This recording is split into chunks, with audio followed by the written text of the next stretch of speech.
오늘 우리에게 주신 하나님의 말씀을 보도록 하겠습니다. 마가복음 1장 14절부터 15절까지의 말씀입니다. 복음, 하나님의 나라라는 제목을 가지고 여러분과 함께 말씀을 나눌 텐데요. 우리 두 절입니다. 우리 다 같이 합독하도록 하겠습니다. 준비, 시작! 요한이 잡힌 뒤에 하나님의 복음을 선포하셨다. 때가 찼다. 회개하여라. 복음을 믿어라. 아멘. 제가 이제 러닝을 한 지 1년 5개월 됐습니다. 대단하죠? 네. 그런데 1년 3개월은 러닝의 런을 모르고 뛰었다는 걸 요즘 많이 이제 경험하고 있는데요.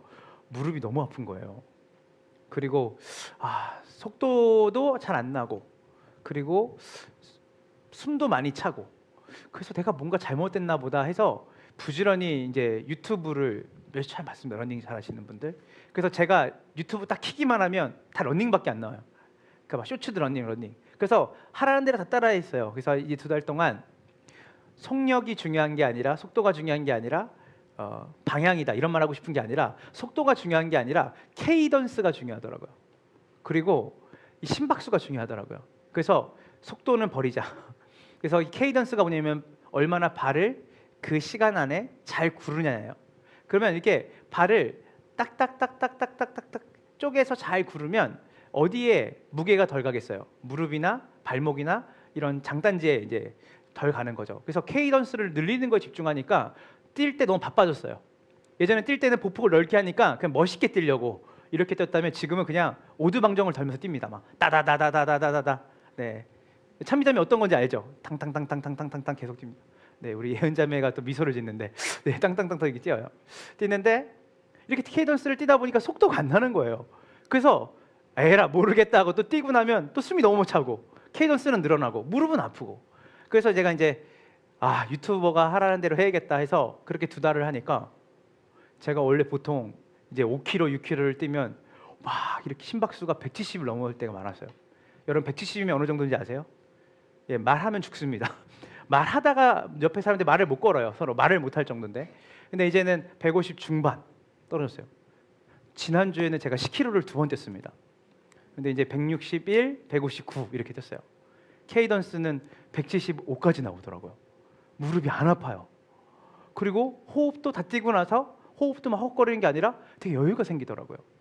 그러니까 바른 러닝의 개념을 아는 게 중요하다. 그러던 중에 인천 모 지역에 사는 여성분이 하는 유튜브를 봤는데, 그분이 러닝 하시는 분인데, 그분이 러닝하기 전에 일산에 일주일에 2번씩 가서 러닝 학원을 다녔다는 거예요. 그래서 들으면서 이걸 돈 주고 배워야 될 정도로 러닝을 뛰면 되는 건데 생각했는데, 이분이 한 달을 가서 일주일에 2번씩 뭐냐면 제자리 뛰기만 시키더래요. 거의 이렇게 다다다 케이던스를 준비시키는 거죠. 무릎 올리게 하고. 그래서 그렇게 뛰다가 자기가 이제 한 달을 트랙에 나가서 진짜 뛰어보니까 너무 숨도 안 차고 발도 안 아프고 너무 잘 뛸 수 있게 된 거예요. 제가 이 러닝 얘기를 왜 하냐면요, 우리가 세상에 복음을 전하는 사람이 돼야 되고, 그리고 우리가 복음을 전파하는 삶을 살아야 되는데, 사실 복음의 내용을 모르면 우리가 어디에 집중하냐면 전파, 증거에만 집중을 해요. 우리가 예수님과 동행하는 것이 굉장히 중요한데, 그 예수님을 우리가 만들어낸 예수와 동행한다면 사실은 우리의 동행은 헛것이 될 거예요. 그래서 굉장히 중요한 건 뭐냐면 개념을 정리하는 게 굉장히 중요하고, 그리고 우리가 복음이 정확하게 무엇인지를 정의하지 않으면 어쩌면 가장 반복음적인 열심을 가지고 행동하는 게 우리일 수 있다는 거예요. 그래서 오늘은 여러분들이 복음이 무엇인지, 하나님 나라가 무엇인지를 우리가 명확하게 이해를 하게 된다면, 우리가 그 복음으로 산다는 것이 무엇일까? 복음을 전한다는 것이 무엇일까? 왜냐하면 그 내용이 우리의 삶의 방식을 통해 나타나는 거기 때문에 그 내용과 방식이 따로 놀 수가 없거든요. 그 내용대로 방법이 나오는 겁니다. 그래서 오늘 이 시간 여러분들에게 복음과 하나님 나라의 연관성, 그리고 그 복음이 정확하게 어떤 의미인지를 우리가 물론 양육 때 들었지만 형이상학적이게 아니고 구체적인 개념을 가지고 여러분들이 복음이 무엇인지, 하나님 나라가 무엇인지를 안다면, 여러분들이 케이던스를 늘리고 호흡이 덜 차면서 여러분들이 점점점 하나님 나라의 백성으로 살아가는 기쁨을 누리게 될 줄로 믿습니다. 자, 오늘 설교는 그래서 복음에 관한 얘기인데요. 자, 여러분 복음은 헬라어로 유앙겔리온이라는 뜻이에요. 뭐라고요? 유앙겔리온이에요. 이 유라는 것은 좋을 호자입니다. 호자. 그러니까 좋은 소식이란 뜻이에요. 유가 좋.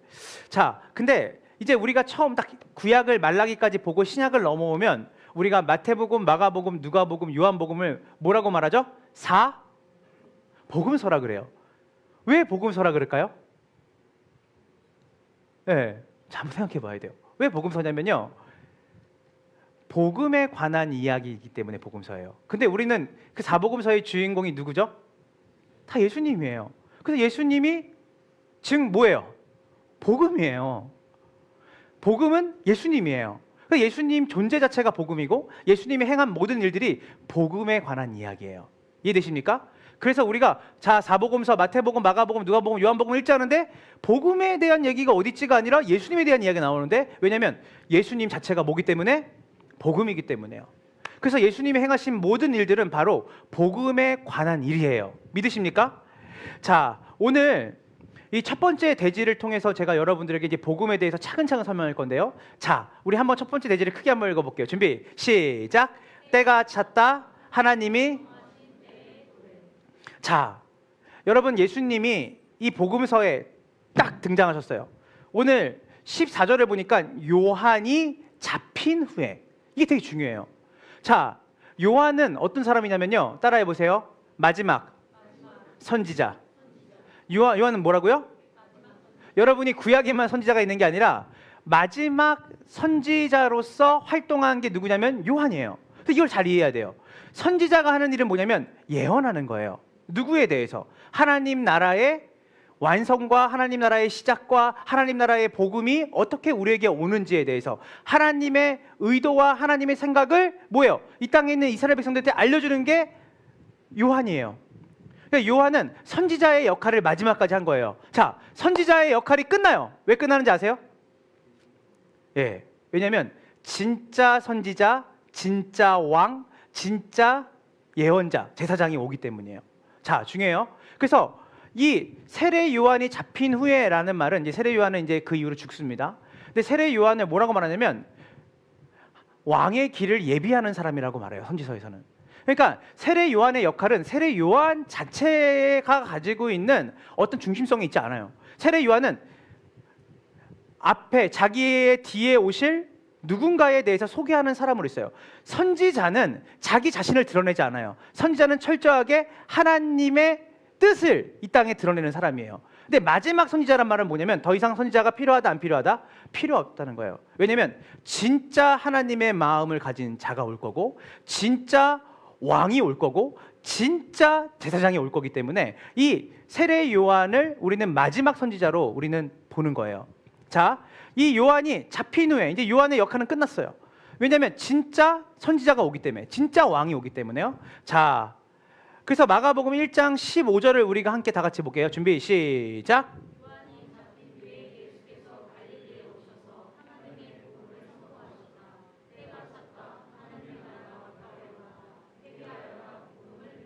자, 여기서 때가 찼다.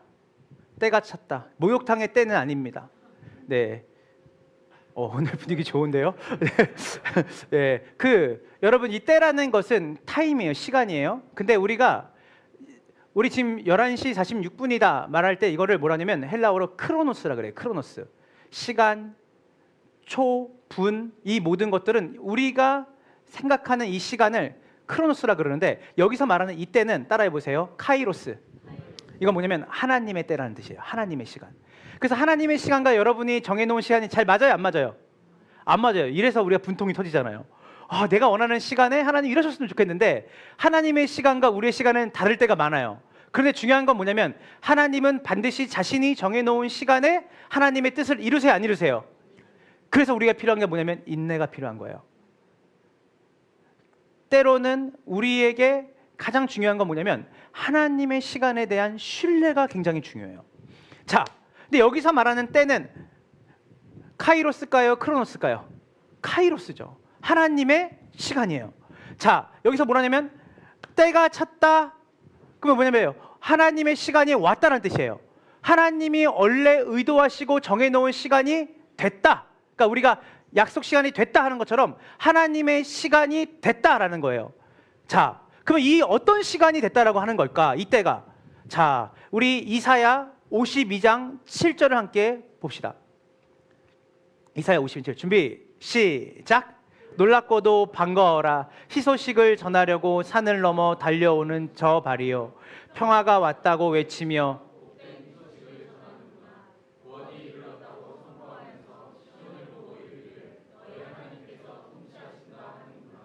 자, 오늘 이 이사야서 52장 7절을 우리가 읽었잖아요.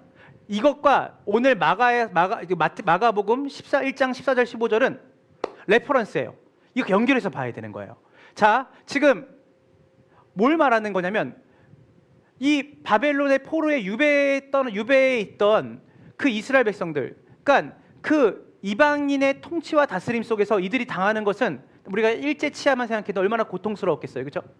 그들에게 뭐가 뺏겼죠? 평화가 빼앗겼고, 그들에게 뭐가 없었죠? 회복이 없는 거죠. 계속해서 그들은 그 압제에 시달리고 고통 가운데 있어요. 그런데 하나님 말씀하세요. 놀랍도다 반가워라. 이사야서의 전반부, 이사야서는 굉장히 긴 장으로 되어 있어요. 그 긴 장에서 전반부는 계속 뭐냐면 심판과 멸망에 대한 이야기예요. 근데 하나님께서 후반부에 들어와서 뭐냐면 소망이 있다. 기대해라. 뭐가 오냐면 너희의 이 칠흑 같은 어두운 가운데, 너희의 이 바벨론의 압제 가운데 너희를 자유케 하고 풀어줄, 너희를 구원할 누구요? 따라해보세요. 메시아. 메시아는 기름 부었다는 뜻이에요. 기름 부음을 받았다는 뜻이에요. 뭐냐면 구원자라는 의미예요. 그 구원하실 이가 올 거다. 그가 어떻게 올 거냐면 복된 소식을 전하고, 그리고 우리에게 뭐라고 말하냐면 하나님이 통치하신다라고 말하고 그것에 응답하는 일들이 일어날 거다. 자, 그래서 시편 52편 7절은 바로 뭘 말하냐면 하나님의 구원, 하나님의 통치가 임하게 되는 때가 올 거다, 안 올 거다? 올 거다라는 거예요. 그래서 이 마가복음 다시 우리가 1장 15절을 보면, 자, 1장 15절에 뭐라고 말하죠? 때가 찼다. 그래서 구약에 있는 모든, 제가 지금 다 안 찾아봤지만 여러분 예레미야, 이사야, 에스겔 모든 선지자들이 뭘 말하냐면 다윗과 같은 왕이 와서 우리를, 이 포로로 잡혀있는 우리를 자유케 해줄 거고, 정말 죽을 수밖에 없는 우리를 살릴 것이고, 우리 안에 참된 자유가 없는 우리의 삶 가운데 참된 자유를 주는 누가 올 것이다? 다윗과 같은 왕이 올 거야. 그래서 이게 뭐냐면 메시아 대망사상이에요. 구약에 있는 사람들이, 선지서들이 예언할 때 그 당시 상황이 어떠냐면 나라가 빼앗기고, 그리고 하나님의 나라라고 말하는 이스라엘이 뭐예요? 처참하게 저 이방 나라에게 짓밟혔을 때예요. 그래서 이들에게 하나님이 주신 소망은 뭐냐면 지금 끝이 아니다. 끝이 아니다. 죽음이 끝이 아니다. 너네가 이 자리에서 머물러서 눈물로 정말 강을 이루고, 정말 너희가 무릎이 꺾여서 정말 너희가 그 땅바닥에서 너희가 기는 그런 인생이 끝이 아니라 진짜 소망이 올 거다. 진짜 희망을 가져오는 누가 올 거다? 왕이 올 거다. 구원자가 올 거다. 그 구원자가 마가복음 1장 14절 15절에 온 거예요. 때가 찼다. 자, 여러분, 우리 이제 신학교를 들어가면 성경 퀴즈에 빼놓지 않고 나오는 게 있어요. 예수님이 하나님의 아들로 활동하면서 첫 번째로 말했던 그 말이 뭘까요? 예수님이 입을 열어서 첫 번째로 하나님의 아들이신 예수님이 공생애를 시작하면서 했던 말이 뭘까요? 바로 마가복음 1장 14절 15절이에요. 뭘 말씀하셨어요? 때가 찼다. 하나님 나라가 가까이 왔다. 이때 너희가 그토록 기다리던 누가 왔다는 거예요? 메시아가 왔다는 뜻이에요. 하나님의 카이로스가 오늘 어디에 이루어졌다? 여기에 이루어졌다. 내가 그다. 내가 그 복된 소식을 가져온 그다. 너희가 그토록 기다리던 죄와 사망의 권세에서, 정말 그 삶에서 헤어나올 수 없는 그 결핍과 그 결함과 그 죄된 본성 안에서 나오는, 도저히 인간답게 살고 싶어도 살아낼 수 없는 그 삶에 진짜 구원할 이사야가 예언했던 그가 지금 왔는데 그게 지금 나다. 하나님이 정확한 하나님의 시간에 나를 이곳에 보내셨다라고 말하는 거예요. 우리 다시 한번 이사야 52장 7절 함께 보봅시다. 52장 7절입니다. 자, 놀랍고도 반가워라. 희소식을 전하려고 산을 넘어 달려오는 저 발이여, 평화가 왔다고 외치며 복된 희소식을 전하는구나. 구원이 이르렀다고 선포하면서. 자, 여러분, 우리가 이 복음이라는 것이 되게 뭔지가 중요해요. 따라해 보세요. 복음은 하나님의 통치다. 그래서 뭐라고 말하냐면 시온을 보고 이르기를 너희 하나님께서 통치하신다. 자, 그러면 여러분 이제 복음을 헷갈리면 안 돼요. 복음은 하나님께서 통치하신다라는 게 복음이에요. 맞나요? 그러면 이 복음의 결과가 있어요. 하나님의 통치하심을 경험하는 사람, 하나님의 통치하심을 맛보는 사람에게 주어지는 게 뭐냐면 따라해 보세요. 평화, 구원. 자, 이 개념이 중요해요. 자, 이 평화라는 것은 뭐죠? 샬롬, 샬롬이에요. 샬롬이 평화예요. 근데 이 샬롬보다 더 깊은 의미가 있어요. 샬롬의 두 번째 의미가 있어요. 그게 뭔지 아세요? 따라해 보세요. 온전함. 온전함이에요. 샬롬은 온전함이라고 하는 가장 깊이 있는 의미가 있어요. 그래서 무슨 말이냐면 샬롬은 온전하고 충만하고 충분하이라는 뜻이 있어요. 자, 보세요. 그러면 하나님의 통치가 올 때 뭐가 있냐면 온전한 평화가 있고 우리 안에, 그리고 뭐가 있다는 거예요? 구원이 있는데, 이 구원은, 자, 따라해보세요. 구원을 영어로 salvation이라고 하는데, 구원의 가장 기본적인 뜻이 뭐냐면, 여러분이 너 구원 받았어?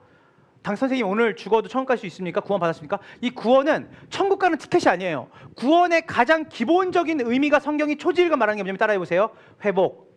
회복이에요. 자, 그 왕이, 그 하나님이, 진짜 왕이 이제 우리를 통치할 건데, 그 왕이 통치하시는 그때가 되면 우리에게 두 가지가 이루어져요. 하나는 뭐예요? 온전한 평화. 두 번째는 뭐예요? 온전한 회복이에요. 내 하나님이 통치하신다. 이것이 복된 소식인데, 이것이 복음인데, 이것이 유한겔리온인데, 그 하나님이 통치하실 때 너희에게 진정한 회복과 진정한 평안이 임할 거야.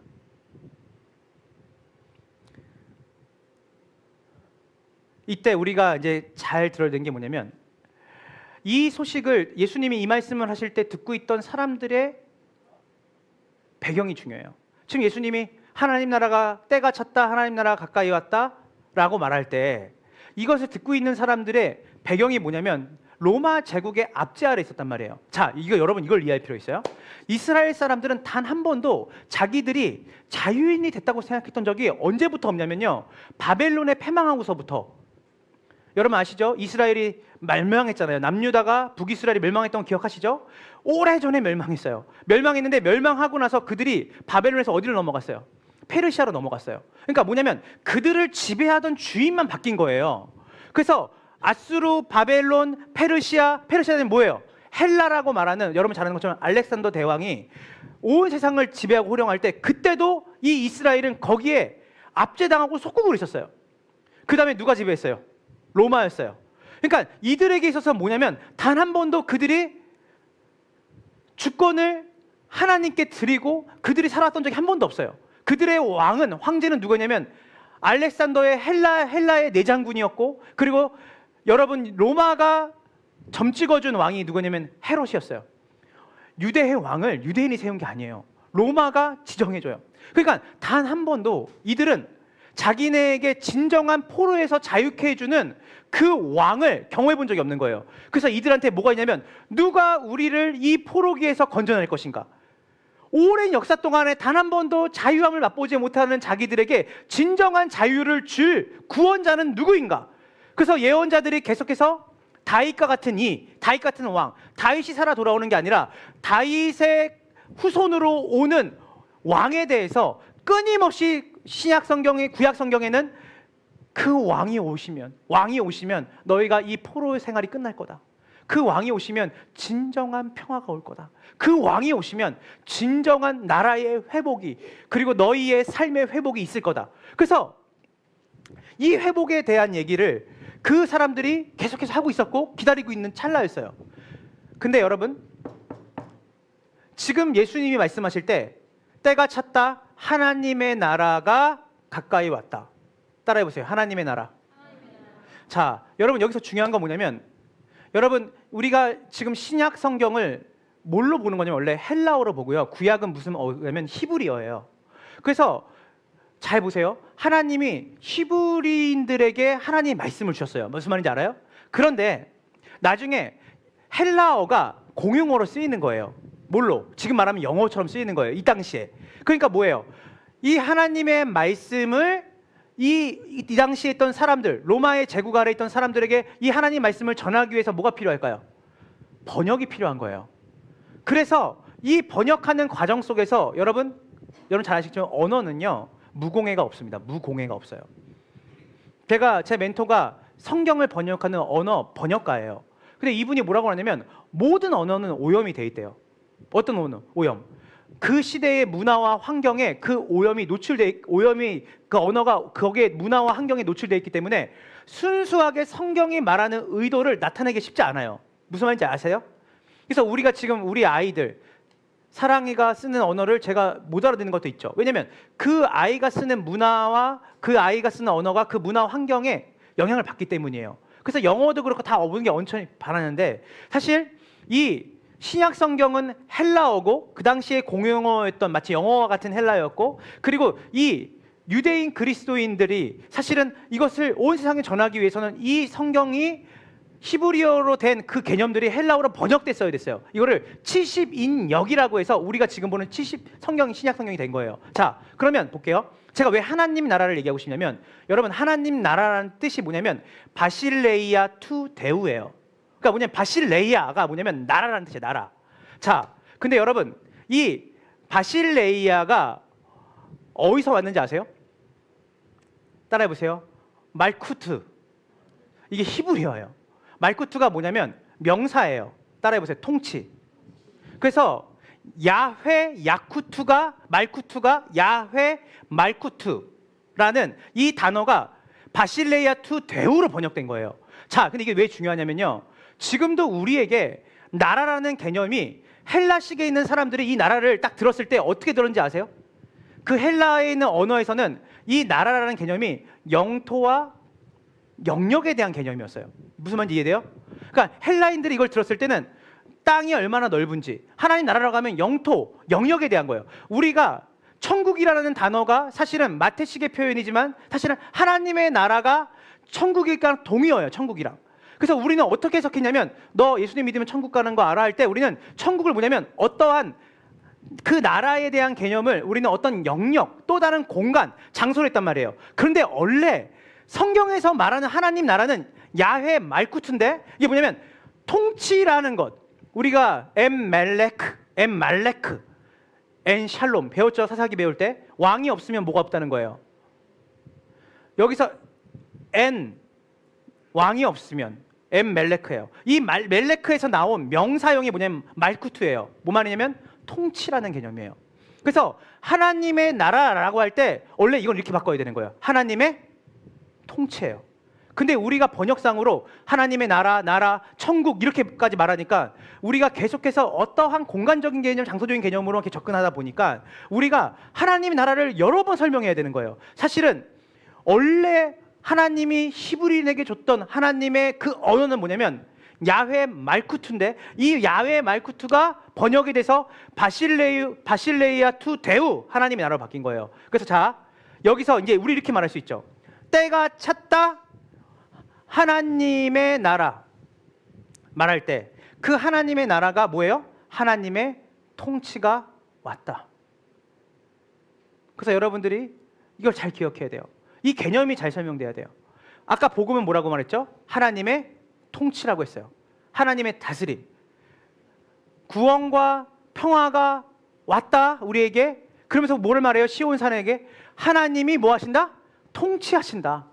그래서 우리가 평화를 원하고 우리가 참된 회복을 원하는데 이 참된 회복과 평안, 샬롬은 온전한 평안과 온전한 회복은 어디와 관련되어 있는 거냐면 복음이라고 하는 것에 관련되어 있어요. 유앙겔리온. 그 유앙겔리온이 뭐예요? 하나님이 우리를 이제 뭐 한다?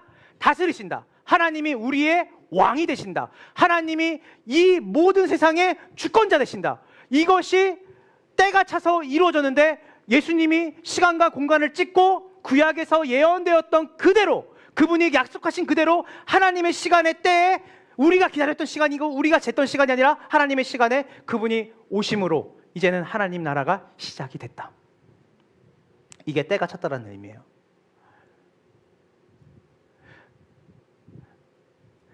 우리가 이 마태복음 6장 10절을 한번 다 같이 볼게요. 자, 준비 시작.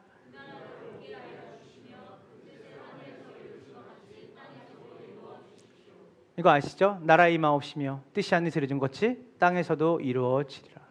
자, 여러분 여기서 따라해 보세요. 그 나라를 오게 하여 주시며. 여러분 우리는 항상 뭐라고 말하냐면 계속 하나님 천국에 가게 해주세요. 천국은 가는 개념이 아니에요. 오는 개념이에요. 왜요? 아까 말했잖아요. 하나님의 나라를 마태식의 표현해서 천국이라고 말한 거예요. 그 말은 뭐예요? 우리가 하나님의 통치를 하나님의 통치로 가게 해주세요가 아니라 하나님의 통치가 지금 내가 밟고 사는 나의 가정 안에, 나의 삶 가운데, 내가 살고 서 있는 영역 안에 이루어지게 하여 주시옵소서. 가는 개념이 아니에요. 천국은 오는 개념이에요. 하나님 나라가 왔다. 때가 차서 하나님 나라가 왔다. 그래서 우리는 계속 죽고 나서 가야 될 천국과 하나님 나라를 그렇게 바라보는 거예요. 그러니까 개념 정리가 안 되면 여러분의 삶 가운데 여러분의 기도를 여러분 잘못하게 돼요. 하나님의 나라는 하나님의 통치예요. 하나님 바실레이아투 데우는 우리가 죽고 나서 가야 되는 뭐 옥황상제 만나고 천사가 날아다니는 그게 아니라 가야 되는 나라가 아니라 이미 온 나라인 줄 믿으시길 간절히 소망합니다. 이것이 온전하고 완벽하게 이루어지는 나라가 예수님의 재림과 함께 이루어지는 것이지 하나님 나라는 이미 시작이 됐습니다. 그 권세를 가지고 살아야 돼요. 그 통치를 받고 살아야 돼요. 자, 그래서 우리가 이사야서 61장 1절을 또 이어서 한번 보도록 하겠습니다. 이사야서 61장 1절입니다. 준비 시작.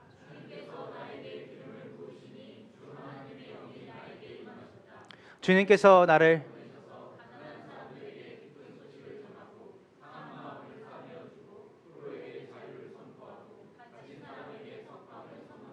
자, 여기서 주님께서 나에게라고 할 때 이 나는 이사야가 아니에요.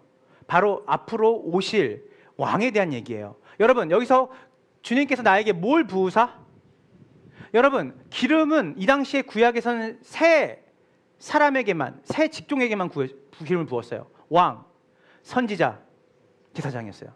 자, 여기서 메시아라는 뜻은 뭐냐면 구원자, 그리고 우리가 말하는 그리스도, 우리가 말하는 메시아는 뭐냐면 기름 부음 받았다는 뜻도 같이 함유가 되어 있는 거예요. 자, 그럼 뭘 말하는 거예요? 이제 앞으로 우리에게 올 왕에 대한 얘기인 거예요. 여러분이 다윗에게 누가 기름을 부었죠? 사무엘이 기름을 부었잖아요. 그리고 다윗이 또 왕위에 오를 때 모든 지파장들이 모여서 기름을 부어줬어요. 왜냐하면 왕은 기름을 부은 자가 왕이 되는 거예요. 하나님이 기름을 부으라고 하는 왕이 되는 거예요. 자, 근데 보세요. 기름을 부으사 주 하나님의 영이 나에게 임하셨다. 주님께서 나를 보내셔서 누구에게? 가난한 사람에게 기쁜 소식을 전하고 상한 마음을 싸매어주고 포로에게 자유를 선포하고. 왜냐하면 이스라엘 백성들은 자기들이 지금도 포로기에 있는 줄 아는 사람들이에요. 다 이해되죠? 로마의 앞자리에 있었기 때문에 바벨론부터 한 번도 포로에서 자유케 돼본 적이 없는 거예요. 포로에서 자유를 선포하고 갇힌 사람에게 석방을 선언하고.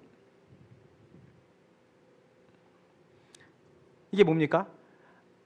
때가 차서 그 하나님 나라가 오게 되면 그 하나님 나라의 통치 방식이죠. 하나님의 통치 방식이 어떻게 드러나냐면 군대를 일으켜서 전쟁을 일으키고 파워게임을 하는 통치 방식이 아니에요. 그 하나님의 통치가 임해지면 어떻게 되냐면요, 우리의 상한 마음을 그 왕은 치유하세요. 그리고 약하고 병들어 있는 사람에게 그분은 힘을 주시는 분이에요. 그리고 그분은 가난한 자, 무시당한 창녀와 세리, 그리고 더 이상 마음 둘 데 없는 그 사람들에게 찾아가서 그 사람들을 위로하고 격려하고 일으키시는 일을 해요. 여러분, 이게 하나님의 통치자, 하나님이 왕이 돼서 이 땅에 오시면서 통치하시는 방식이 뭐냐면 세상의 왕이 하는 통치 방식과 전혀 다른 방식으로 임해요. 자, 그래서 마가복음 1장 15절에 공간복음서에 나타나는 모든 것의 핵심이죠. 마태복음, 마가복음, 누가복음, 요한복음에서 예수님을 복음서라고 말하고 예수님이 소개하는데 그분이 이제 뭐냐면 하나님의 나라가 시작됐다고 말씀하시면서 직접 그 왕이 오신 거예요. 이해되십니까? 근데 예수님이 하셨던 게 어떤 거예요? 자, 내가 가이사의 보좌에 앉아야겠다. 로마 황제의 자리가 어디니? 내가 거기 앉아야겠다. 내가 백마 타고 들어가야겠다. 내가 온 세상에 내가 얼마나 파워가 있고 얼마나 내가 능력이 있는 왕인지를 내가 전쟁을 일으켜서 제국주의적 생각이죠. 그 당시에 황제들은 땅 따먹기를 했단 말이에요. 사람들을 약탈하고 강자가 우선되는 세상. 근데 보세요. 복음, 아까 복음 뭐라고 했어요? 하나님의 통치. 그 통치를 가져오는 왕이 누구예요? 예수님이라고 말하는 거예요. 그러면 그 예수님이 통치하는 방식이 복음서 마태복음, 마가복음, 누가복음, 요한복음에 여러분 성경 읽을 때마다 왕이 어떻게 세상을 그 왕이 다스리는 그 나라의 속성과 그 나라의 통치의 내용은 뭐냐면 병든 자를 고치고 힘없는 자를 일으켜 세우고 천대받고 멸시받는 사람의 친구가 되어주시고 삭개오에게 찾아가시고 세리 마태에게 일어나서 따르라고 말하시고 12명의 제자들을 뽑는데 정치 성향이 우좌로 다 갈라져 있어요. 로마의 앞잡이로 일했던 사람들 중에 제자 중에 한 명이 있었고 또 로마에서 압제를 벗어나기 위해서 독립운동을 했던 유다 같은 사람이 있었고 그리고 베드로 같은 사람이 있었어요. 근데요 예수님이 그들을 한 번도 분열시키고 나누지 않으세요. 그들을 주님께서 일부러 선택하세요. 왜요? 하나님 나라는 분열을 샬롬으로 바꿔놓는 나라거든요. 그분이 그들을 하나로 만드세요. 그리고 그분이 그들에게 로마도 아니고 이스라엘도 아니고 하나님 나라를 꿈꾸게 만드세요. 그분의 방식은 폭력적이지 않아요. 베드로의 팔을 꺾거나 그리고 그 당시에 마태를 정말 때려서 그 로마의 앞잡이에서 벗어나게 하는 게 아니에요. 그분은 그들을 사랑하시고 그들을 섬기시고 그들의 삶을 돌이킬 수 있도록 시간 속에서 일하셨어요. 이런 방식은 사실은 우리가 원하는 방식은 아닙니다. 세상은 기능과 효율을 따지고 세상은 누가 힘이 있냐 누가 뭘 가졌냐에 관심이 많아요. 그러나 하나님 나라의 방식은 세상이 높아졌던 것들을 다 낮추시고 세상이 귀하다 여기고 자랑하는 것들을 거꾸로 다 바꾸셔서 섬김을 받는 자에서 섬김하는 것이 귀하다고 말씀하시고 낮은 자에 가는 것이 낮은 자리로 가는 것이 겸손하게 사는 것이 하늘나라에서 가장 크다고 말씀하시는 세상이 높여놓은 거 다 낮추시고 세상이 귀하다 여기시는 거 다 낮추시고 업사이드 다운이죠. 모든 걸 뒤집어 놓은 것이 하나님 나라예요. 그래서 여러분들이 하나님의 나라의 통치의 방법을 이해하지 못하면 우리가 복음을 전파한다라고 할 때 그 복음이 얼마나 비틀어진 복음이냐는 거예요. 자, 자연스럽게 우리가 이 하나님 나라가 때가 차서 왔다라는 것까지 얘기를 했어요. 때가 찼다. 그래서 하나님이 약속하신 시간에 하나님의 복음이 하나님의 통치가 이 땅 가운데 임했다. 그것이 2절 볼까요? 2절. 우리 두 번째 대지를 함께 읽어보겠습니다. 자연스럽게 두 번째 대지입니다. 준비 시작. 하나님 나라. 자, 그래요 목사님 알겠습니다. 근데 여기서 가까이라는 말이 좀 걸리네요. 가까이 왔다는 거. 어디까지 왔어? 가까이 왔어. 그럼 아직까지 우리는 뭘 해야 되는 거예요? 다 올 때까지 기다려야 되죠. 그죠? 근데 여기서 말하는 가까이는 우리가 생각하는 거리적인 가까움이 아닙니다. 여러분 못 해보신 분도 있겠지만 캠프파이어 아시죠? 캠프파이어 하면 그 가운데다가 뭘 피워놓죠? 모닥불을 피워놓죠. 근데 여러분 그 모닥불에 가까우면 가까울수록 어때요? 열기가 뜨겁죠. 자, 이게 무슨 의미냐면 이 가까이라는 것은 오고 있다라는 의미가 아니라 이미 너무나 가까이 있어서 우리가 그 나라의 영향을 받는 자가 됐다는 의미예요. 이게 마가식의 표현이에요. 마가는 우리가 더 기다려야 돼라는 의미가 아니라 이미 그 모닥불의 불의 열기가 너무 가까우면 뜨거운 것처럼 이미 하나님의 나라가 하나님의 통치가 지금 너희가 경험하고 느낄 수 있을 만큼 앞에 왔다. 바로 앞에. 지척이 왔다는 의미예요.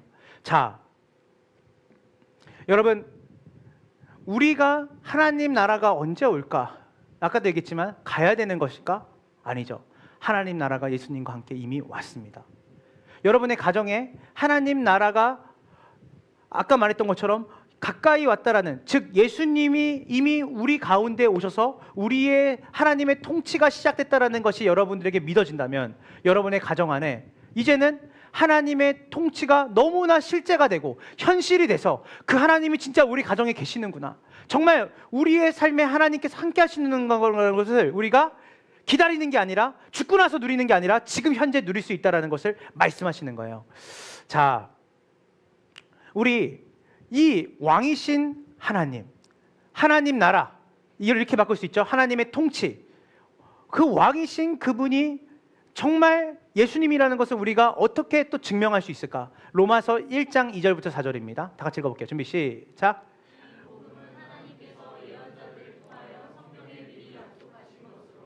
그의 아들을 두고 하신 말씀입니다. 이 아들은, 자, 이 복음은 땡땡, 이 복음이 뭐냐면요, 하나님께서 예언자들을 통하여 성경에 뭐 했다? 그 약속이 때가 찼다. 누구를 통해 이루어졌죠? 예수님 통해 이루어졌어요. 아, 오케이. 그 복음이 바로 예수님이신데 그 예수님이 어떠신 분인데 그게 복음이야. 아까 말했잖아요. 복음은 하나님이 통치라고 했잖아요. 자, 여러분 수학을 저는 잘 못하지만 여러분 수학에 좀 관심 있는 분은 잘 들어보세요. 자, 복음은 하나님께서 예언자들을 통해 뭐 한 것이다? 미리 약속하신 것이다. 그 약속하신 것이 때가 이르러서 오신 분이 누구예요? 예수님이에요. 근데 아까 제가 복음은 뭐라고 했어요? 하나님의 통치라고 했어요. 자, 그럼 하나님은 누구예요? 우리의 삶의 통치라는 말은, 말쿠트는 멜렉에서 나온 말이에요. 왕이란 뜻이에요. 왕의 통치, 즉 하나님의 나라는 하나님의 통치, 왕의 통치를 얘기하는 거예요. 그러면 예수님이 누구셔야 돼요? 왕이어야 돼요. 그거를 제가 말하는 게 아니라 로마서 1장 2절부터 4절에 바울은 예수님이 누구신지 얘기해요. 자, 2절 3절 다시 한번 읽어볼게요. 준비 시작. 이 복음은 누구의? 그의 아들을 두고 하시면 예수님 말한 거예요. 이 아들은, 이게 왜 중요해요? 3절이 정말 중요해요. 왜냐하면 선지서에서 하나님께서 선지자들에게 끊임없이 하셨던 게 뭐예요? 뭔지 아세요? 다윗과 같은 이가 올 거다. 다윗의 자손으로 그가 올 거다. 뭐예요?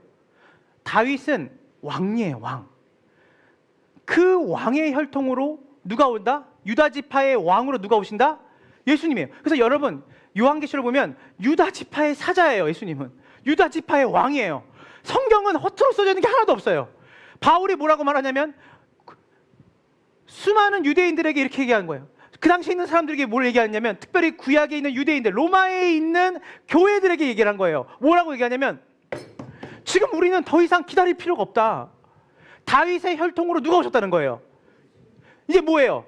진짜 왕이 다윗과 같은 이가 다윗의 후손으로 오신다고 하는 그 이분이 다윗의 자손으로. 그래서 마태복음은 족보가 나오는데 거기에 다윗의 족보를 통해서 누가 와요? 예수님이 오세요. 뭐예요? 진짜 왕이 약속대로 왔다. 그리고 그 왕은 복음이 되는데, 왜냐하면 그 왕이 누구니까? 하나님이시니까 그분의 통치가 이미 그분의 오심으로 인해서 시작이 됐다. 믿으십니까?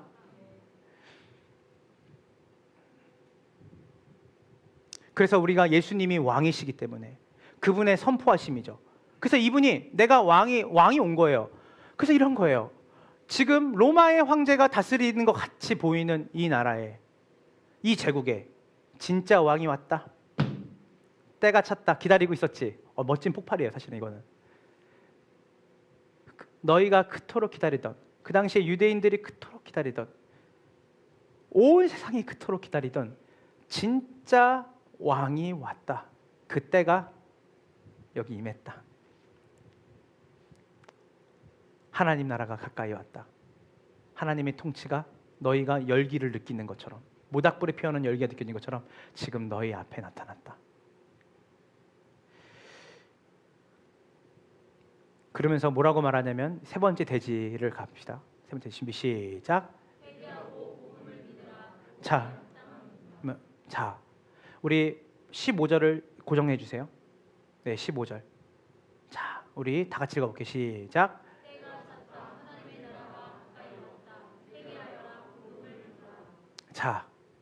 자, 이제 회개하라. 이게 메타노이아예요. 그러니까 제가 이 회개를 어떻게 얘기하면 좋을까? 여러분, 우리 회개는요, 죄에 대해서 자책하거나 후회하는 게 회개가 아니에요. 회개는 뭐냐면 따라해 보세요. 유턴. 제가 이 개념을 생각해 놓고서 와, 진짜 하나님이 지혜를 주셨다 생각했어요.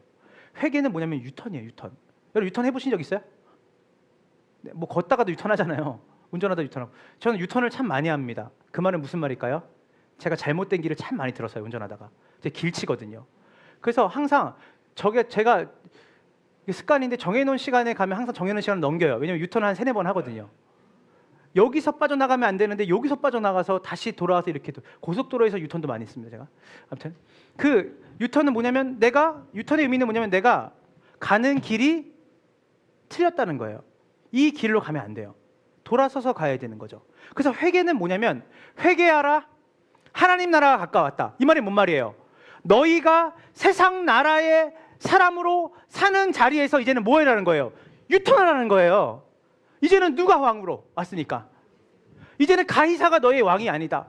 세상이 말하는 가치와 세상이 말하는 지혜와 세상이 미디어가 말하는 지식으로 살아가는 그 세상의 왕이, 세상의 우상이 말하는 그 방식으로 살아가는 삶에서 이제는 너희가 유턴해서 누가 왕으로 살아가는 삶? 예수님이 왕으로 살아가는 삶, 하나님이 다스리시는 그 복음적인 삶으로 너희의 삶이 뭐해라? 유턴해라. 회개해라. 돌아서라.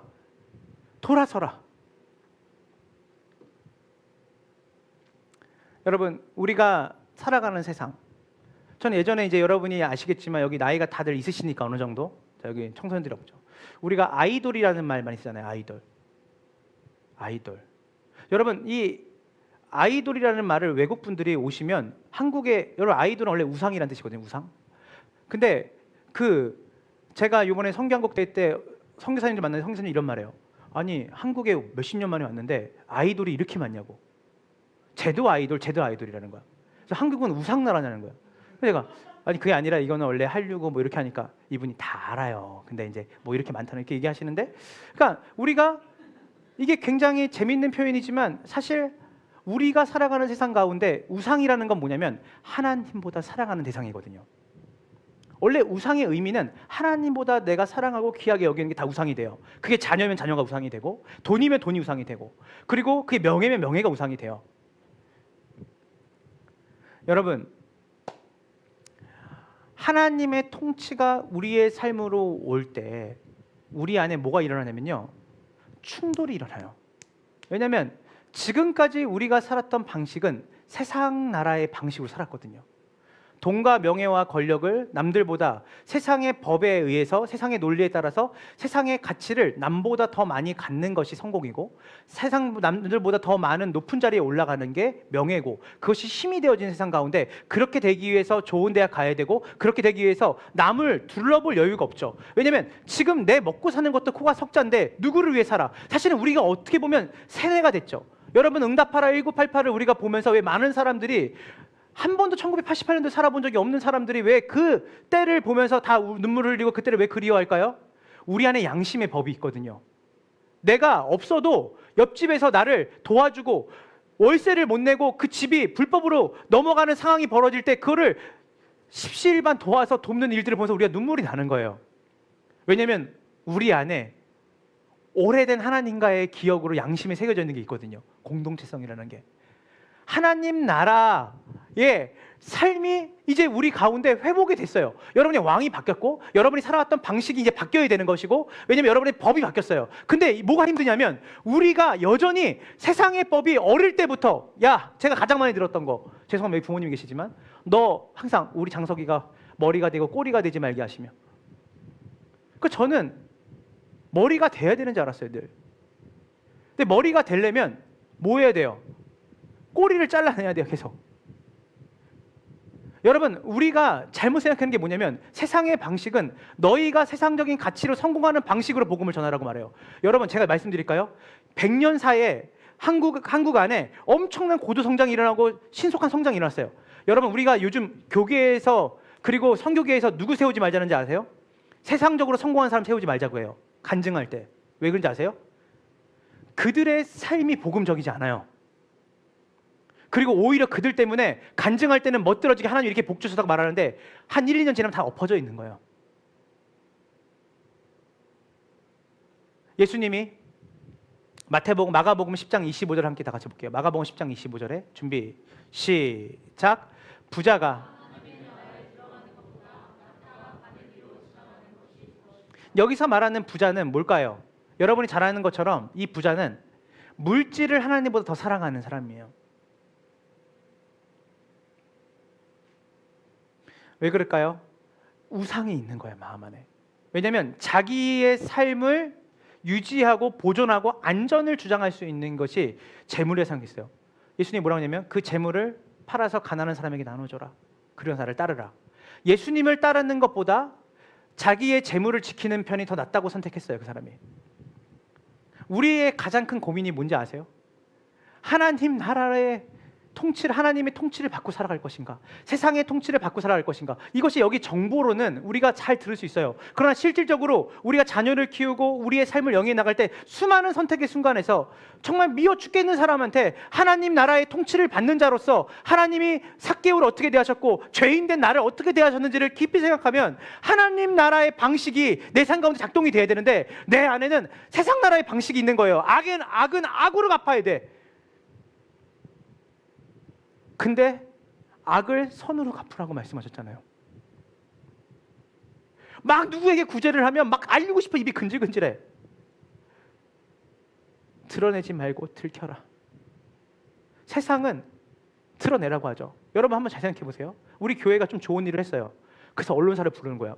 교회가 얼마나 세상에서 좋은 일을 하는지 다 찍어주세요. 우리는 아무 생각 없죠. 그냥 많이 들려주고 알려주면 좋은 거지.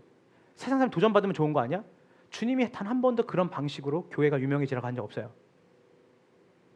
산 위에 있는 불을 세상이 숨길 수가 없어요. 성경은 들킴을 얘기하지 않아요. 드러냄을 얘기하지 않아요. 들킴을 얘기하지. 우리가 복음적이라고 말하면서 복음을 전한다고 하는 그 방식 속에서 얼마나 하나님 나라와 다른 차원으로 가는지 몰라요. 얘야, 유치원에서 너를 미워하는 친구, 너 생일잔치 초대하지 않은 친구 있으면 너도 초대하지 말아라. 걔가 3,000원짜리 했니? 그럼 너는 3,000원짜리 해.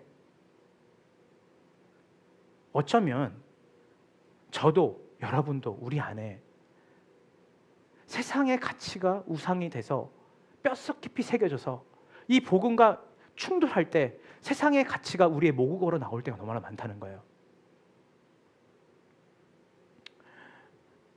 여러분, 이제 말씀을 마무리하려고 합니다. 저는 이 말을 되게 좋아하는데요. 이것은 팀 켈러라고 하는 분이 목사님 말씀하신 거예요. 뭐라고 말했냐면 We become, 우리는 된다. What? 어떤 사람이 되냐면 We worship, 우리가 예배하는 그 대상이에요. 여러분, 우리가 예배하는 대상이 다 있어요. 그게 우리의 우상이죠. 하나님보다 귀하게 생각하는, 하나님을 사랑하는, 근데 그걸 닮아간다는 거예요. 팀 켈러는. 돈이 우상이 되는 사람은 그 돈의 속성을 닮아가요. 명예가 우상이 된 사람은 명예의 속성을 닮아가요. 어느 순간에 내가 어떻게 이렇게 변했지? 거울을 보다 깜짝 놀라요. 자기의 말투를 보고 깜짝 놀라요. 왠지 알아요? 내가 예배하는 대상이 하나님이 아니라 내가 예배하는 대상이 정말 그 사상, 체계, 유물론적인 그 가치가 돼버리면 어느 순간에 우리가 예배하는 대상이 지금 내 얼굴과 내 삶과 내 말투와 내 행동에 고스란히 묻어져 나와요. 우리는 누구를 예배하고 있습니까? 우리 아이들에게 누구를 예배하라고 말하고 우리의 삶 가운데 우린 누구를 예배하고 있습니까? 사실 이번 주일에 여러분이 나오셔서 이 아침에 그래도 내가 피곤한데 나왔어, 이런 거 예배 아닙니다. 하나님께 마땅히 드려야 될 감사와 찬양을 우리가 올리는 것이 사실은 진정한 하나님의 통치를 받는 사람의 태도죠.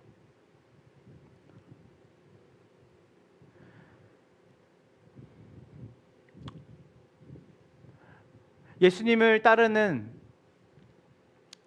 방식, 하나님의 통치의 방식.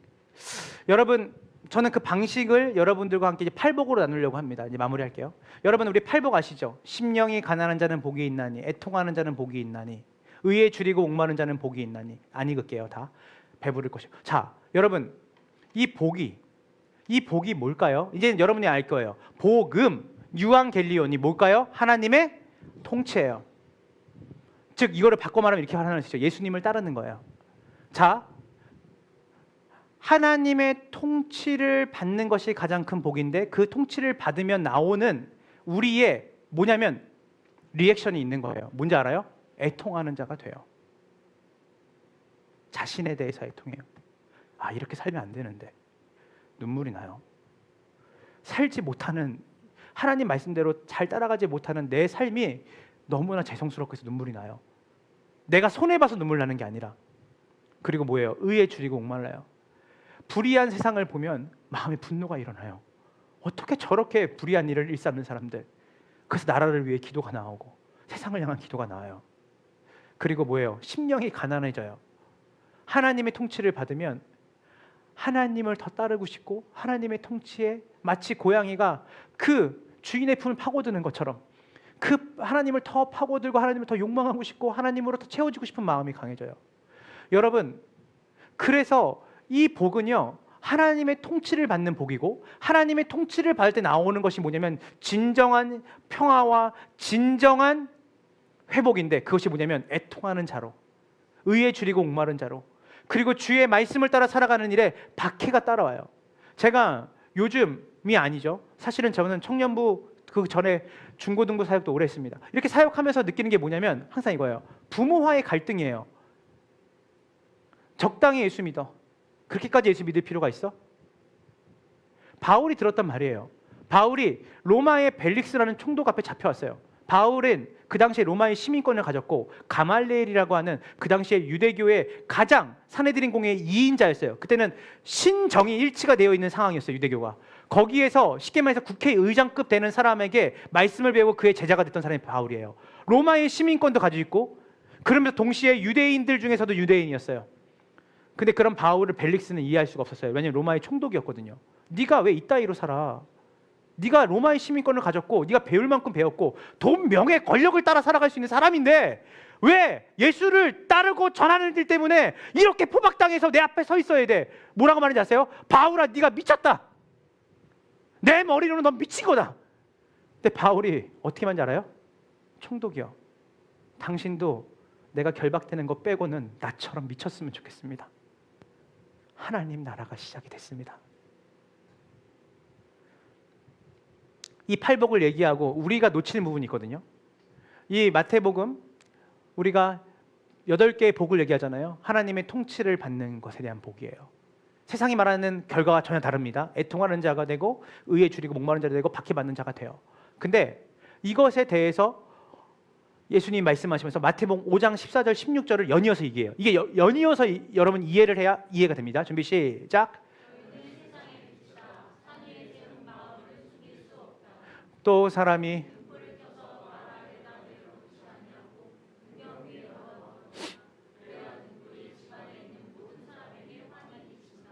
이와 같이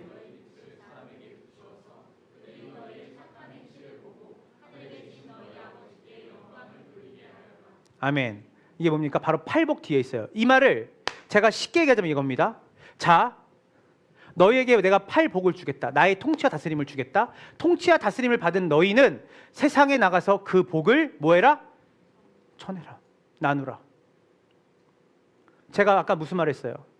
복음에 대한, 우리가 복음을 전해야 된다라고 하는 우리 안에 이 복음에 대한 명확한 개념 정리가 되어 있지 않으면 우리가 전하는 복음이 세상 나라와 똑같은 가치와 기준을 가지고 섞여 있는 복음을 전할 수 있어요.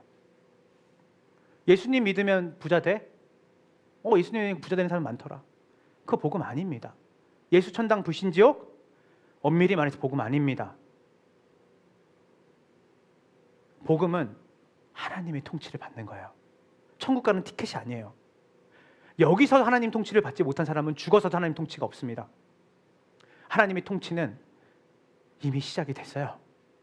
그 통치를 경험한 사람이 내가 먼저 가든 주님이 먼저 다시 오시든 예수님의 재림과 더불어서 완성된 하나님의 통치가 임할 때 그 나라가 낯설지 않는 거죠. 왜냐하면 여기 살았어도 그분의 통치를 경험하고 살았는데 거기 가니까 더 완벽하고 완전한 하나님의 통치를 경험하니까 오히려 기쁜 거죠.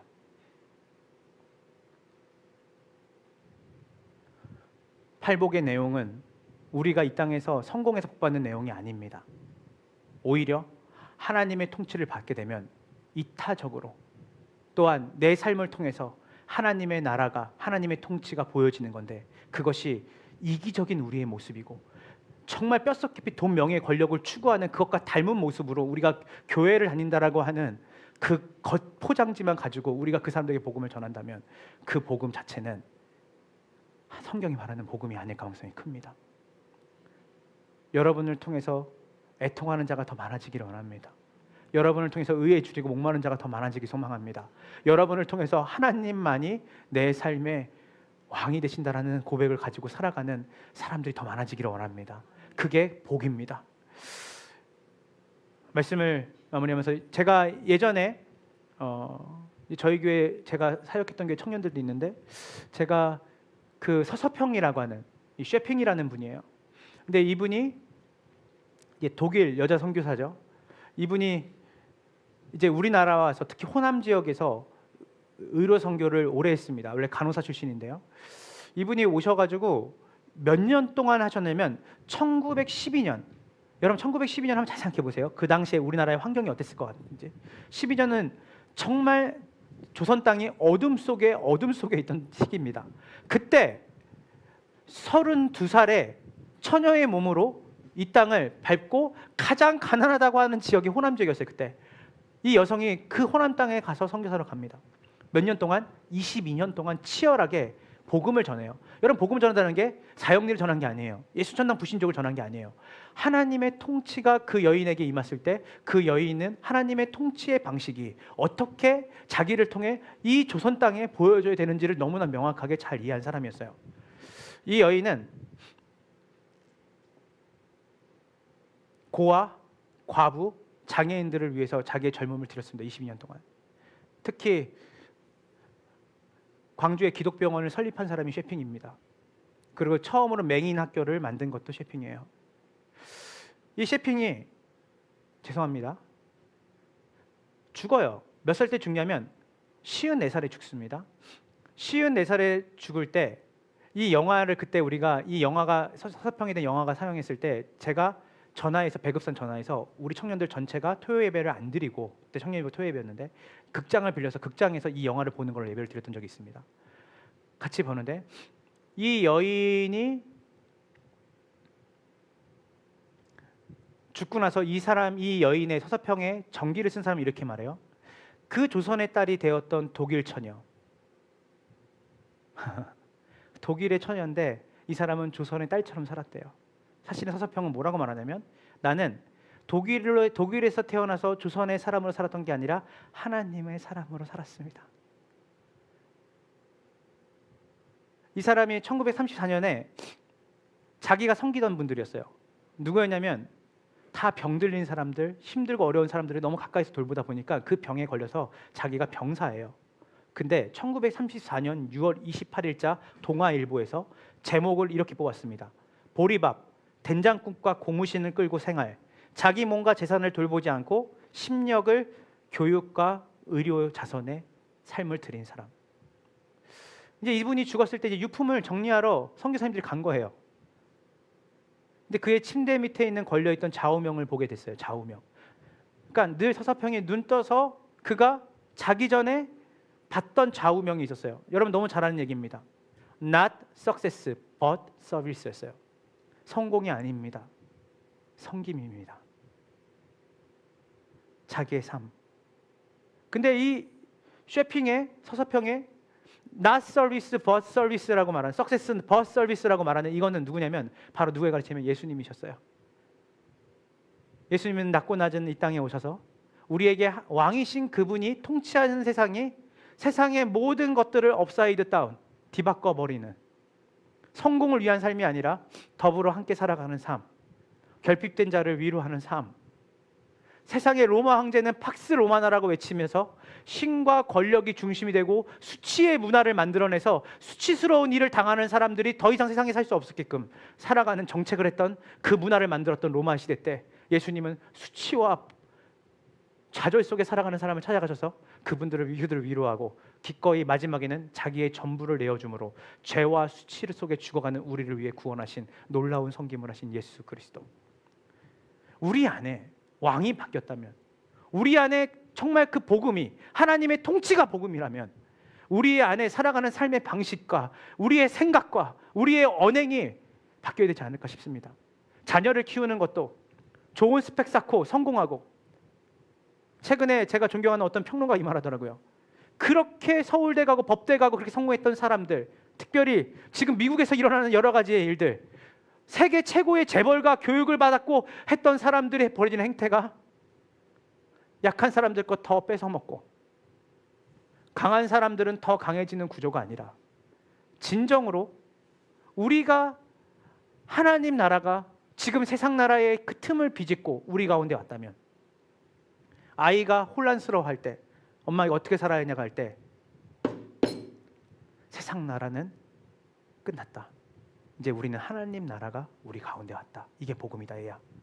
세상과 다른 방식으로 살아가는 그 원리와 가치를 두려움 속에 벌벌 떨면서 세상 나라 가치를 치사 선택하는 게 아니라 하나님 나라의 가치가 이미 우리 가운데 왔다는 것을 믿는다면 세상은 또 다른 법과 또 다른 왕을 우리를 통해서 보게 될 거예요. 근데 잊지 마세요. 하나님을 사랑하는 자, 그 뜻대로 부르심을 입은 자들에게는 모든 것이 협력하여 선을 이루게 한다. 이건 종말론적인 의미거든요. 궁극적으로 하나님이 하나님 나라를 누룩처럼 온 세상에 퍼져나가는 일을 하시게 될 겁니다. 그리고 그 일이 이루어질 거예요. 누구를 통해? 왕의 통치를 받는 그 복음을 받은 사람들을 통해서. 한 주 동안에 저는 검단 함께하는 교회 우리 모든 성도들이 우리의 말과 우리의 행동이 정말 복음을 받아들인 자로서의 우리의 삶과 행동이 우리의 삶 속에 나타나는지, 아니면 우리의 언어가 여전히 분열을 시키고 탐욕을 부리고 자기의 욕망을 채우는 일에, 그리고 세상이 말하는 교육과 가치 안에 어쩌면 우리가 하나님의 복음을 잘못 오해하고 개념을, 제가 러닝을 할 때 무릎하기 너무 아프고 정말 이거 아픈데 왜 이렇게 될지 하는데 케이던스와 심박수의 문제였다면, 이제 여러분들에게 케이던스가 중요하다고 말하고 심박수가 중요하다고 말하는 것처럼 복음의 의미가 무엇인지를 우리가 계속 못질을 하는 것처럼 받고 박았는데, 여러분 안에 저는 건강한 갈등이 이번 한 주 동안 일어나기를 소망합니다. 건강한 충돌이 일어나기 소망해요. 그래서 평안하다로 지내는 게 아니라 하나님 나라가 이미 여러분 가운데 트입이 됐고 침투했다면, 때가 이미 찼고 이제 그 모닥불이 가까이 가면 갈수록 나를 뜨겁게 열을 주는 것처럼 실제로 하나님 나라가 왔고, 그 결과가 온전한 샬롬과 세상의 온전한 구원을 말하는 자로 살아가는 것이라면, 진정한 회개가 우리 가운데 한 주간 있어야 되지 않을까 싶습니다. 유턴하세요. 말하는 것을 유턴하시고 행동하는 걸 유턴하시고 우리의 삶의 방식이 유턴된 자로서 하나님 나라가 어디에 있냐고 말하는 사람들한테 하나님 나라가 여기 있다라고 말할 수 있는 그 복된 삶을 여러분의 한 주간의 삶 동안에 있기를 간절히 축원합니다. 우리 이 시간 다 같이 함께 찬양하고 기도하며 나갈 텐데요.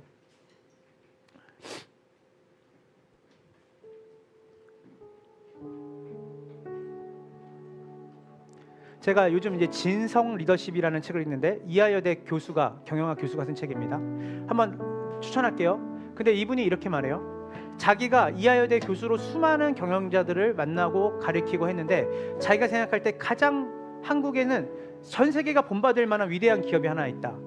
그거 뭔지 아세요? 유한양행. 여러분 유한 아시죠? 유한양행, 유한대학교를 세운 설립자죠. 이 유한이라고 하는 이 박사님은 회사에서 수입을 벌면 수입의 40-50%를 가난한 사람들을 위해, 그리고 공부하는 학생들을 향해 계속해서 이걸 쉐어하는 분이에요. 그래서 이 진성 리더십을 쓰신 그 저자가 이런 말이에요.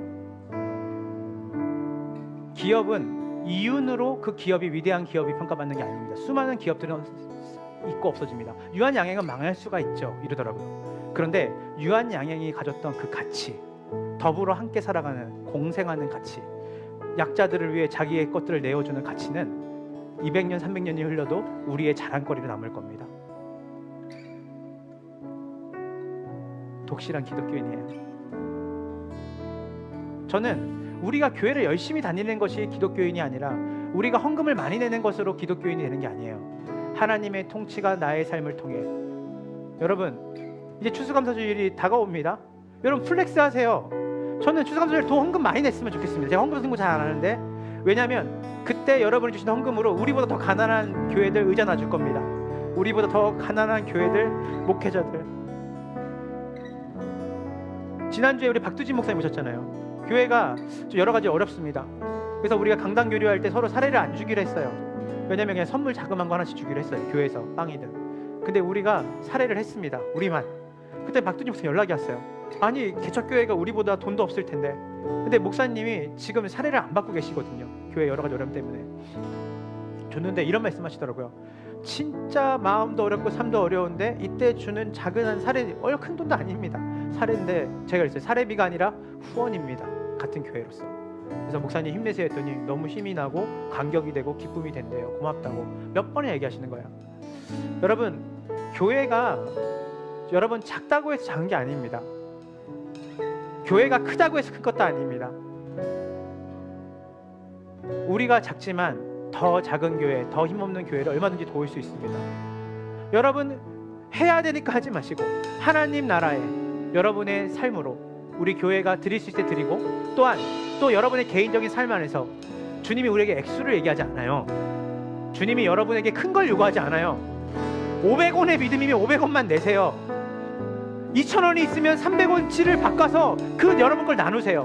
있는 그곳에서 하나님 나라가 이미 여러분 가운데 시작됐다는 것을 이타적으로, 정말 유기적 공동체로 그 사랑을 베풀며 나아가기를 주님의 이름으로 축원합니다. 한 주 동안 우리의 삶 가운데 하나님 나라를 보여주고, 우리 교회가 위드 철치예요. 교회들과 함께하고 이웃들과 함께하는 더 많은 일들을 우리 교회가 했으면 좋겠습니다. 그것은 어떤 doing의 문제가 아니에요. 행위의 문제가 아니에요. 존재의 문제지. 하나님, 우리 교회가 그렇게 쓰임받기를 원하고 그렇게 쓰임받는 여러분의 각자의 삶이 되기를 주님의 이름으로 축원하며, 우리 시간 다 같이 곡조 있는 기도를 주님께 올려드리며 우리 나아갑시다.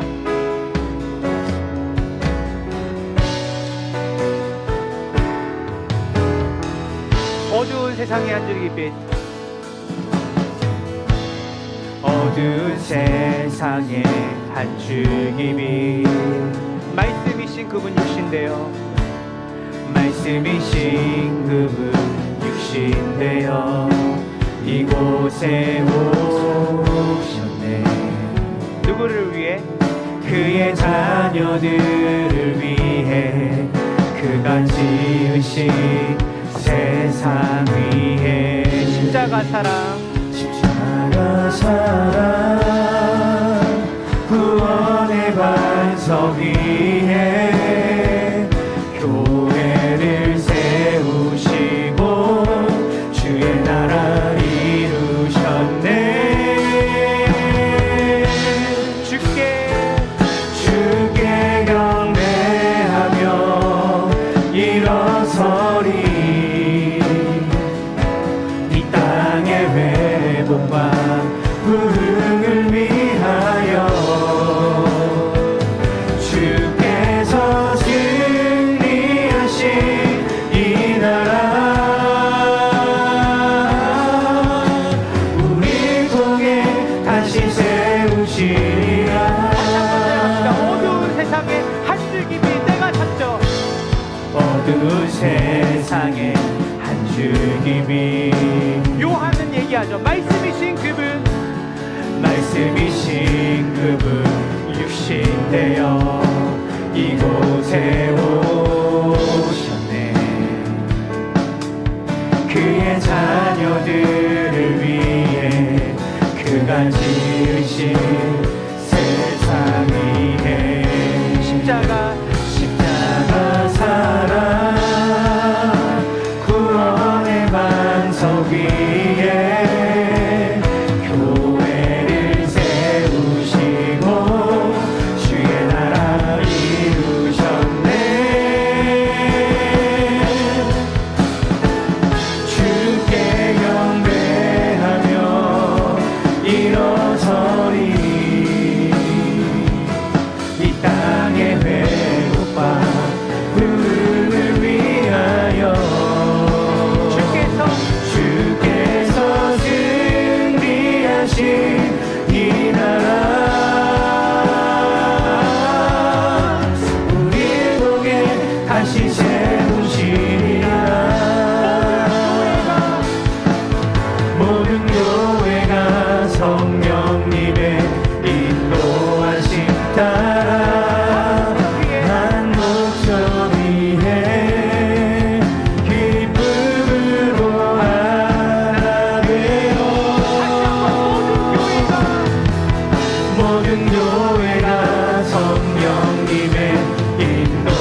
군 제대를 하고 시험을 준비하고 또 아르바이트 하면서 가장 힘들고 어렵게 살 때 제 친구가 있었어요. 제가 늘 얘기하지만 홍현표라는 친구인데 그 친구도 되게 어둡고 살고 그 친구가 의대를 사수했습니다. 그러니까 자기가 되게 배고플 때 어느 정도였냐면 그 앞에 대형마트에 지나가는 사람 붙잡고 어린 동생이 있는데 붙잡고 아저씨 라면 하나만 사주시면 안 돼요? 라고 자기가 그렇게 동생을 돌보며 살았대요. 어머니는 술집 하시고 아버지는 막노가다 뛰시고. 근데 중학교 때 수련회 때 50명 중에 44등 했답니다 자기가. 근데 거기에 한 분이 도전을 줬대요. 전 세계에 선교할 수 있는 가장 좋은 그 선교사의 직분은 의료 선교사다. 의사가 되라. 그래서 자기가 1수, 2수, 3수 사수했어요. 어느 날 이 친구 집에 갔더니 그 책장에, 그 요만한 책장이에요. 한 사람 앉으면 비좁은 책장 안에 1단, 2단의 책장이 있는데 1단에 자기가 통독했던 성경책이 6권이 꼽혀있는데 성경책 필 때마다 성경책이 다 걸레예요. 자기는 늘 공부하기 전에 성경을 보고 시작했대요. 자기 능력이 없으니까. 근데 이 친구가 의대에 들어갔는데 제가 이 친구를 한양대 의대, 이 친구가 4학년 때 제가 이 교회에 상국교회라는 교회에 다녔는데 이 친구가 볼 때 제가 너무 어려웠죠. 힘들었죠. 제가 그때 제 돈이 없었거든요. 남문현 목사님이 저보다 키웠습니다. 항상 서점 가면 책 고르라 그랬고 정말 용돈 말은 못하지만 학교 다니면서 제대로 진짜 뭐 하나 제대로 사 먹어본 적이 없어요. 근데 이 친구가 좀이라도 돈을 누가 의대 다니니까 교회에서 여기저기 용돈을 주는 거예요. 이 친구한테 고생한다고 또 집이 가난하니까. 그러면 그 돈을 항상 11조 내고 50%는 항상 저를 줘요. 봉투에다가. 저한테 하는 말이 뭐냐면 나는 의사라서 손을 떨면 안 되지만 너는 영혼의 의사이기 때문에 네가 죄에 넘어지고 엎어지고 힘들어지면 수많은 사람들이 영적으로 환자로 남기 때문에 넌 나보다 더 귀한 일을 하는 친구야. 다이어리를 선물로 줘요. 매년마다. 저는 그래서 항상 노트가 뭐였냐면 진짜 기염복잡한 그 다이어리 표지였는데 그 친구가 항상 저한테 다이어리를 선물로 줘요. 여기다 설교 노트 써라.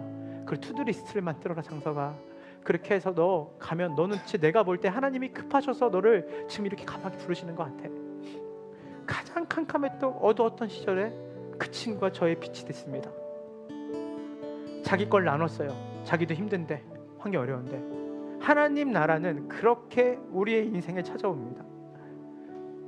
누군가는 사개오 같은 자리에 앉아 있어요. 누군가는 혈루증에 걸린 여인처럼 앉아 있습니다. 내가 없는 결핍만 보고 살아가는 나라는 세상 나라예요. 끊임없이 비교하고 더 많이 가져야 될 것 같고 경쟁하고 어느 순간에 세상의 왕과 똑같은 모습으로 살아가는 우리의 모습이 아니라 죽기까지 자기를 내어주신 그 사랑의 왕이 우리의 왕이 됐다면 우리의 섬기는 방식을 통해 하나님 나라가 우리 공동체 안에 보여지고 우리가 만나는 사람들에게 그 하나님 나라가 보여줘야 되지 않겠습니까? 오늘 이 시간 우리 함께 합심해서 기도할 때 이번 한 주간에 회개해라, 돌이켜라, 유턴해라. 지금 그렇게 사는 게 맞지 않다. 그렇게 사는 게 그 나라의 백성으로 사는 게 아니다. 돌이켜라. 잘못된 길로 가고 있다. 때가 찼다. 진짜 왕이 왔다. 그 나라가 왔다. 그 나라의 백성답게 사람을 살리고 주변에 하나님의 나라가 이 땅에 왔다는 것을 너희의 삶을 통해 하나님의 통치를 보여주는 삶을 살거라. 이 시간 같이 주일 창기담에 나갈 때 하나님 우리의 삶에, 우리의 가정 안에, 우리 개인의 삶의 영역 안에, 우리 교회의 성도들이, 이 땅에 있는 교회들이 주의 나라를 보여주고 주의 통치에 합당한 방식으로 살아가는 이번 한 주에 회개에 합당한 삶을 살아가는 우리 모두가 되게 해달라고 이 시간 주일 창기담에 주께 나아갑시다.